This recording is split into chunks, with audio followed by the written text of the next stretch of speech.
Hi guys, good morning, welcome to my blog. तो काफ़ी time से मेरा घूमने का मन हो रहा था और शॉपिंग करने का मन हो रहा था, तो मैंने सोचा कि चलो आज घूमने चलते हैं। तो मैं अपनी दोस्त निकिता के साथ आई हूँ और हम लोग काफ़ी टाइम से प्लान कर रहे थे घूमने का, बट निकिता फ्री नहीं रहती थी, कभी मैं फ्री नहीं रहती थी, इसलिए हम लोगों ने प्लान किया कि चलो अभी हम लोग कर लेते हैं। तो अभी सबसे पहले हम लोग जाएंगे मंदिर में दर्शन करने, संकट मोचन, मानस मंदिर और दुर्गा कुंड। उसके बाद फिर हम लोग गुदौलिया या नई सड़क जाएंगे शॉपिंग करने के लिए। तो मैं अभी जस्ट आई हूँ संकट मोचन और यहाँ पे अंदर फ़ोन ले जाना अलाउ नहीं है, तो फ़ोन को जमा करना पड़ेगा, उसके बाद ही हम लोग अंदर एंट्री कर सकते हैं।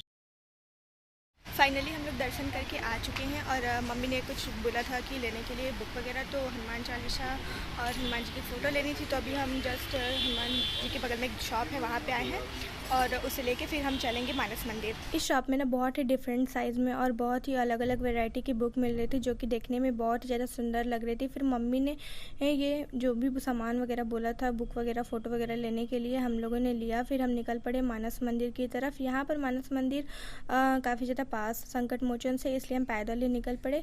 यहाँ पर आकर हम लोगों ने अच्छे से दर्शन किया। फिर पास में ही एकदम दुर्गा जी का मंदिर था, तो हम लोग वहाँ पे भी गए और मंदिर में हमने पीछे साइड से एंट्री किया था। तभी मेरी नज़र पड़ती है मंदिर के ऊपर, और जो कि बहुत ही सुंदर लग रहा था, जिसे मैंने इस व्लॉग में कैप्चर कर लिया। अंदर अलाउ नहीं था, जो कि मैंने ध्यान नहीं दिया, और व्लॉगिंग के जोश में आके अंदर एंट्री करते ही एक सोचा कि पिक्चर ले लेती हूँ। और तभी वहाँ के एक सिक्योरिटी मित्र भागते हुए आए और बोले कि यहाँ पर जो है वीडियो शूट करना, फ़ोटो लेना बिल्कुल भी अलाउ नहीं है, तो आप इस बात का ध्यान रखिएगा।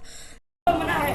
अच्छा, तो हम लोगों ने फिर ये ध्यान में रखते हुए मंदिर में अच्छे से दर्शन किया। उसके बाद बाहर निकल के ऑटो स्टैंड पर गए, जहाँ पे हमने ऑटो स्टैंड से ऑटो लेकर फिर हम निकल पड़े नई सड़क कपड़ा मार्केट की तरफ, जो कि बनारस का बहुत ही फेमस कपड़ा मार्केट है। तो हम जैसे ही मार्केट आए तो हमने देखा कि अभी 10 बज रहे थे और मार्केट अभी तक ओपन नहीं हुआ, क्योंकि लेस लेनी थी और अंकल की शॉप मार्केट के काफ़ी अंदर थी। फिर देर तक वेट किया, जब अंकल की शॉप नहीं खुली तो मैंने सोचा कि कॉल कर लेती हूँ। तो मैंने उनको कॉल किया तो उन्होंने बताया कि बेटा संडे है तो आज मेरी शॉप क्लोज रहती है। फिर हमने थोड़ा वेट किया और जैसे ही बाहर देखा तो फिर धीरे धीरे कुछ शॉप्स खुल रही थी। फिर मुझे एक लेस की शॉप दिखी, पर मुझे गोटा पट्टी लेस चाहिए था, वो किसी भी शॉप पर नहीं मिल रही थी, कुछ शॉप पर स्टॉक में ही नहीं था। फिर हम बाहर की साइड निकल पड़े कुर्ता के लिए फैब्रिक लेने।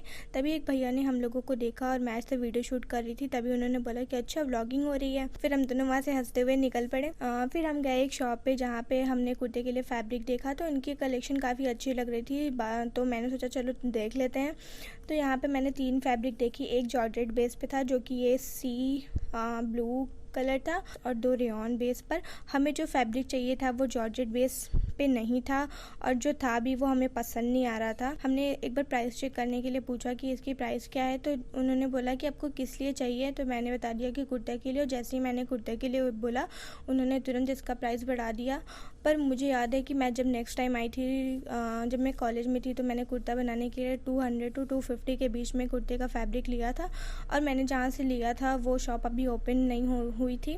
फिर लकीली मैंने देखा कि अभी वो अंकल आए थे और अपना शॉप ओपन कर रहे थे। फिर हम लोग वहाँ पे चले गए, जहाँ पे जॉर्जेट बेस में बहुत ही सुंदर सुंदर ब्लैक कलर में बहुत ही डिफरेंट टाइप की वैरायटी ऑफ डिज़ाइन का मुझे ये फैब्रिक मिला, जो कि 250 रुपये ही पर मीटर मिली। तो मुझे ये 3 फैब्रिक पसंद आए थे। मैं काफ़ी ज़्यादा कन्फ्यूज़ थी फिर बाद में कि कौन सा डिज़ाइन सेलेक्ट करूँ। फिर मैंने डिसाइड किया कि चलो ये बीच वाला ऐसे जो चिकन वर्क हो रखा है उसे लेती हूँ। फिर मैंने मेन फैब्रिक 3 मीटर कट कराया और लाइनिंग के लिए 3 मीटर लिया। संडे की वजह से काफ़ी चीज़ें नहीं मिल रही थी और हम काफ़ी जल्दी भी आ गए थे, तो कुछ शॉप अभी ओपन ही नहीं हुई थी। पर लकीली हमें जो चाहिए था वो कुर्ते का फैब्रिक मिल गया, और फाइनली हमें इस बात की खुशी थी कि चलो यहाँ पे आए, कुछ तो लेके जा रहे हैं। फिर उसके बाद हम लोग मार्केट से बाहर निकल रहे थे, तो और हमने देखा कि बाद धूप और गर्मी से बहुत ही बुरा हाल हो रखा था, और हमें प्यास भी काफ़ी ज़्यादा लगी थी, हमारा गला सूख रहा था। तभी हमें गन्ने का जूस दिखा, जिसे दोनों ने लिया, और गन्ने का जूस इतना ज़्यादा मीठा था कि निकिता ने तो पूरा फिनिश कर लिया, पर मुझसे इतना मीठा पिया ही नहीं गया। मैंने 3 से 4 सिप लेकर इसे छोड़ दिया। कपड़ा मार्केट से शॉपिंग करने के बाद हम दोनों चल पड़े गुदौलिया मार्केट।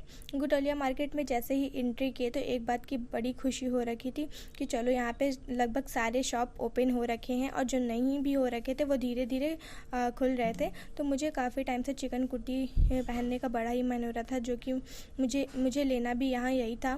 फिर मुझे यहाँ चिकन कुर्ती की 2 शॉप दिखी, जहाँ पर मैंने इनके कलेक्शन को देखा, जो कि बड़ी ही कॉमन सी डिज़ाइन थी। मुझे थोड़ा डिफरेंट डिज़ाइन में चाहिए था। मैंने ये ब्लैक ट्राई किया, मुझे समझ ही नहीं आ रहा था इनका कलेक्शन की कैसा है। वीडियो में तो फैब्रिक की क्वालिटी और डिज़ाइन काफ़ी ज़्यादा सुंदर लग रही थी, बट सामने से फैब्रिक की क्वालिटी काफ़ी ज़्यादा रफ थी। मतलब एक जॉर्जेट होता है जो कि बहुत सॉफ्ट होता है, बट ये स्किन को बहुत ही बुरी तरीके से चुभ रही थी और इसकी क्वालिटी भी बहुत ज़्यादा बकवास थी। फिर मैंने यहाँ से चिकन कुर्ती नहीं लिया। आगे जाके 1-2 शॉप छोड़ के फिर मैंने एक चिकन कुर्ती का एक शॉप दिखा, तो मैंने वहाँ से कुर्ती लिया। क्योंकि भीड़ की वजह से ना काफ़ी ज़्यादा गर्मी भी हो रही थी, बस ऐसा हो रहा था कि बस चलो यहाँ से कुर्ती ले लेते हैं और निकलते हैं। फिर हमने वहाँ से एक चिकन कुर्ती लिया और जैसे ही हम बाहर आए तो हमने देखा कि बहुत ही सुंदर सुंदर ईयरिंग्स की सेल चल रही थी, जो कि 100 रुपीज़ में यहाँ पे हमेशा ही मिलती हैं। तो हमने यहाँ से एक सुंदर सी ईयरिंग ली। उसके बाद हम दोनों यहाँ से चल पड़े घर की तरफ। चैनल को अभी तक सब्सक्राइब नहीं किया है तो प्लीज़ सब्सक्राइब कर दो, ताकि हम जल्दी ही मिल पाए नेक्स्ट व्लॉग में।